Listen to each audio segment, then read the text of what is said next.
Olá, obrigado pelo carinho da sua audiência. Você está na TV Nativa, Rede Record, Canal 7. Estamos começando mais uma edição do nosso programa Abrindo o Jogo. Hoje, recebendo uma das figuras mais respeitadas do cenário político de Alta Floresta. Ele tem 48 anos de idade. Por 16 anos, ocupou uma cadeira junto ao Legislativo Municipal. Estou falando de Douglas Luiz Arise, ex-vereador, atual secretário municipal de Indústria, Comércio e Turismo e também secretário de Administração. Douglas, muito obrigado, satisfação recebê-lo aqui. Satisfação é minha. Me fala uma coisa, duas secretarias, o povo de casa deve estar estranhando, ou não, porque já acompanharam pela mídia, como conciliar, Douglas, duas secretarias ao mesmo tempo? Isso é possível? É possível, sim. O trabalho logicamente que é árduo, porque a Secretaria da Administração é uma secretaria pesada. Você trata de mais de 1.800 funcionários, você tem vários setores para administrar, tomar conta de todas as contas da Prefeitura com relação a gastos. Mas a Indústria e Comércio é tranquilo, nós temos uma equipe maravilhosa na Indústria e Comércio, pessoas experientes, e que neste ano, praticamente que a gente ficou lá, a gente conseguiu imprimir um ritmo que vem dando certo. Então, eu não vejo com muita dificuldade, não. A gente trabalha num período numa, no período na outra. Qual que é a mais pesada? Vamos tocando. Indiscutivelmente, a administração. Administração.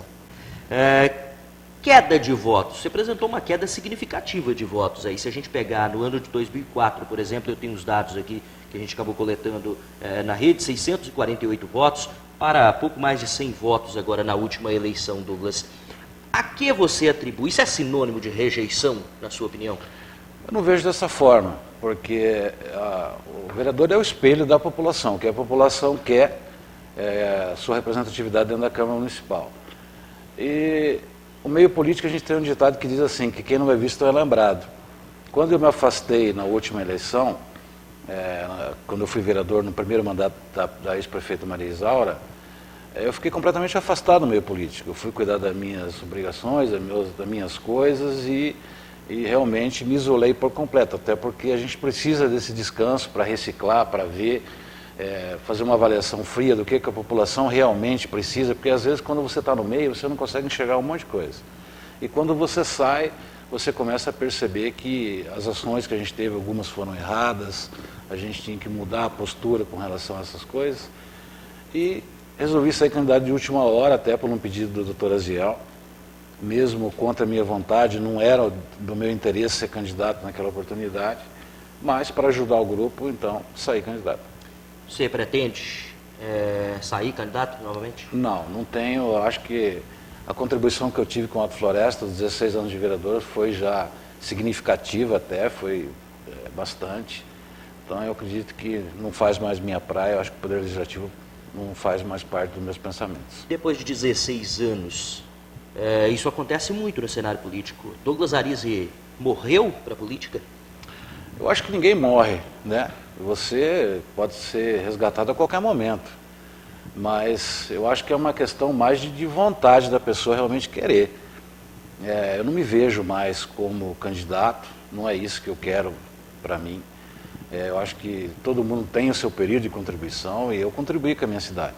Você falou, quando a gente está fora é mais fácil de enxergar muitas coisas que nós não víamos e definiu algumas ações, algumas escolhas, algumas decisões como erradas. Você se arrepende de algumas ações? Dentre elas, qual o seu maior arrependimento?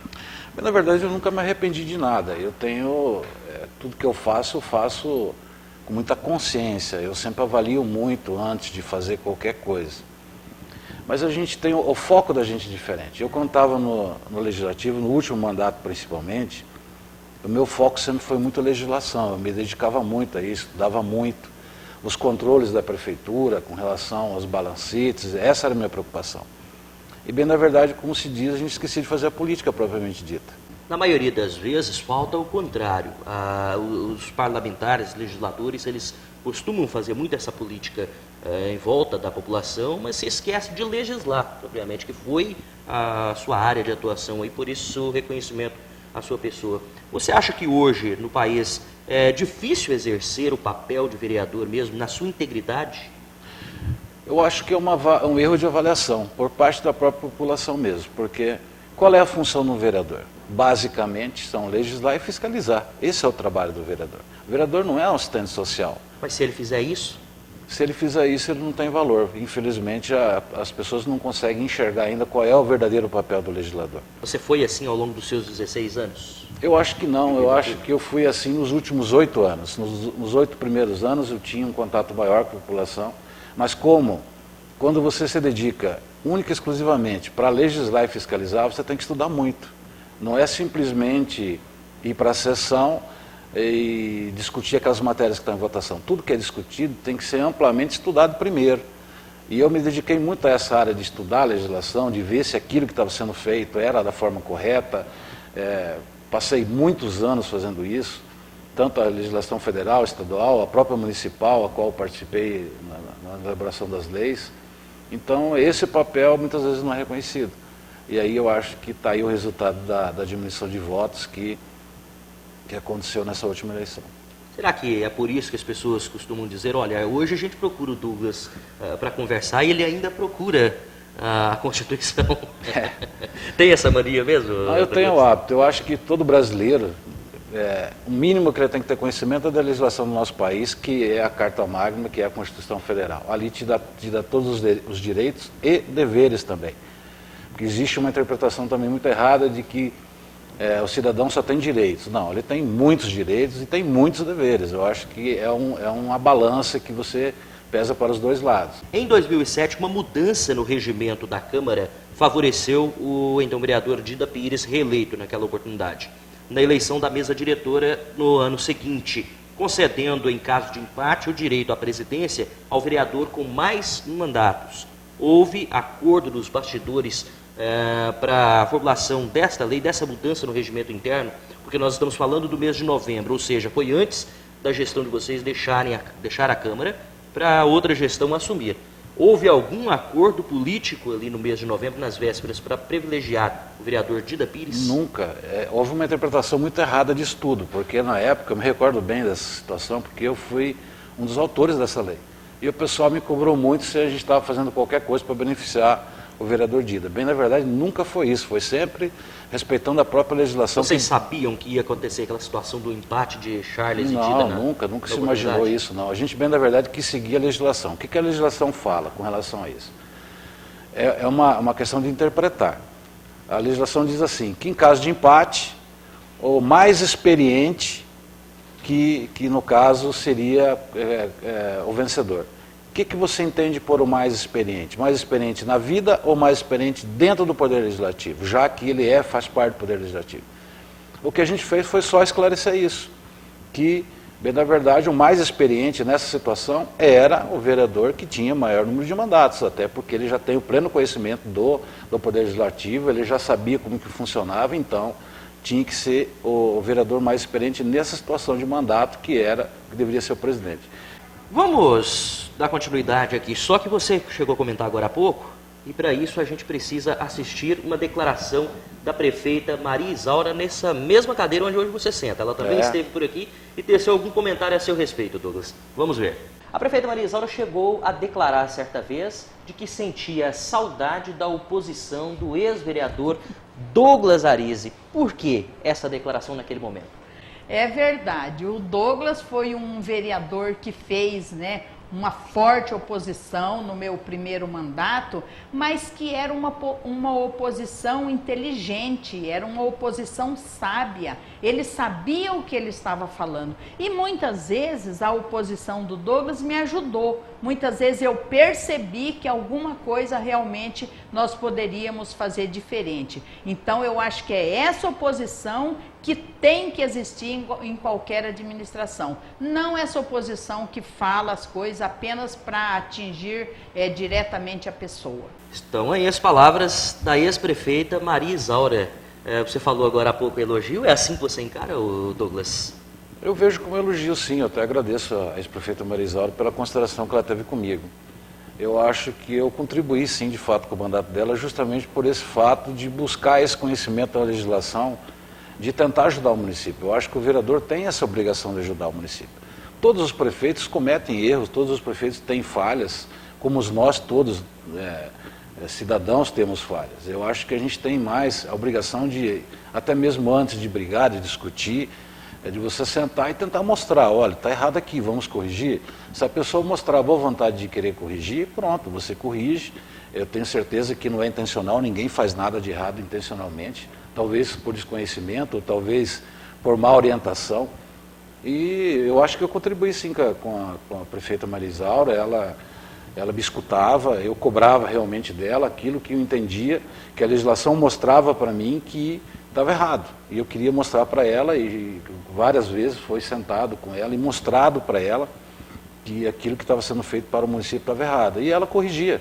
A Maria Isaura, ela tinha esse bom senso de escutar e de corrigir. Por quê? Como que você interpreta o momento que ela dá esse desabafo aí, solta esse desabafo, sentia saudade da sua posição? É evidente que a interpretação aí notória é dela, mas qual a sua interpretação também com relação a esse desabafo? Quando ela começou a perceber que a Câmara estava cobrando de uma forma diferente daquilo que a gente fazia antigamente, embasado em leis, ela não gostou da forma. Eu até compreendo a forma dela, eu acho que essa é uma avaliação que quem tem que fazer, aí não somos nós do meio político, mas a população, que é aquela que elege, que vota, né? Ela falou que sentia saudade da oposição de Douglas Arise. Douglas Arise sente saudade da administração de Maria Isaura? Eu acho que o Douglas sente saudades não da administração da Maria Isaura, mas sente saudade da Câmara Municipal, porque a legislação era a minha praia. E como eu volto a repetir, a Maria Isaura, ela teve a contribuição dela como ex-prefeita, como prefeita na época, como anterior a ela, teve o Romualdo, teve o Vicente, teve o Eloy, teve o Robson, teve o Edson Santos, enfim, todos eles que passaram tiveram a sua contribuição. Eu acho que eu fico só gratificado pela consideração da ex-prefeita e eu sinto saudade sim, eu acho que eu pude ajudar o município. Nós vamos para a última pergunta deste bloco, ainda falando sobre política. Daqui a pouquinho a gente tem caixa preta, eu quero saber se o Douglas tem mesmo coragem, eu já anunciei para ele que a caixa chegou um pouquinho mais pesada hoje. Não tem problema não. Não tem problema não? De forma alguma. Então tá bom, daqui a pouquinho a gente descobre se o Douglas vai ou não abrir. Pelo jeito aí, o homem não vai correr da raia não. Verba indenizatória, vamos falar de verba indenizatória, até porque você também foi um dos parlamentares que ajudou aí na formulação da lei que criou, instituiu a verba indenizatória. Todos os processos da verba indenizatória, desde aquele período, para que propósito ela foi criada, instituída na Câmara, e qual a avaliação que você faz, etapa por etapa, das mudanças que ocorreram em torno dessa lei, Douglas? Mas, na verdade, quando foi criada a lei da verba indenizatória, qual era o objetivo? Era fazer com que o vereador tivesse um acesso maior de estrutura de trabalho. Eu preciso ir lá na pista do Cabeça. Ele tivesse recursos para pegar e botar combustível no carro e ir até a pista do Cabeça. Isso em todos os cantos do município de Alta Floresta. Eu preciso viajar para Cuiabá. Eu chegava lá, a gente requisitava, não precisava requisitar nada, você simplesmente tinha um recurso, você ia para Cuiabá e depois só vinha e prestava conta. Prestava conta. Prestava conta. A verba indenizatória, ela sempre teve, naquela época, essa função. E eu não sou contra a verba indenizatória de forma alguma, sou amplamente favorável a ela, porque ela agiliza esse processo de você fazer o que tem que ser feito. Vou dar um exemplo, o vereador precisa ir para Cuiabá para uma reunião qualquer lá, ele tem que solicitar a passagem, tem que solicitar recurso de diária, e muitas vezes isso a gente não está em caixa. E a verba indenizatória te dava essa facilidade, essa agilidade de você poder trabalhar de uma forma mais rápida, e chegava depois, participava dessas reuniões, fazia um relatório, apresentava, pronto. De R$ 1.500, acredito que foi a primeira proposta, a R$ 3.500, com algumas quebras de obrigatoriedades, para não dizer todas. Isso contribuiu para o que nós podemos chamar de escândalo da verba indenizatória, ou você não entende as mudanças que ocorreram posteriormente como um escândalo? Eu acho que a questão do aumento da verba indenizatória é uma questão de realidade. Você pegar 6 anos atrás, 5 anos atrás, ou até mais, o valor esse era suficiente para fazer o que havia necessidade de fazer na época. Eu entendo, essa avaliação fria assim, do valor de R$ 3.500 hoje, eu não acredito que seja muito não, eu acredito que seja o que um vereador necessita realmente para fazer o trabalho dele. É só o que eu disse, eu acho que é uma questão dele prestar conta disso. Porque toda verba indenizatória você tem, na minha visão, que prestar conta dela. É só isso, porque é um dinheiro público, é um dinheiro da população. Tá certo. A gente vai para uma parada rapidinho. No retorno, Douglas Arisi vai falar sobre a Secretaria de Indústria, Comércio e Turismo. E aí a gente descobre se ele vai ou não abrir a caixa preta. É um instante só.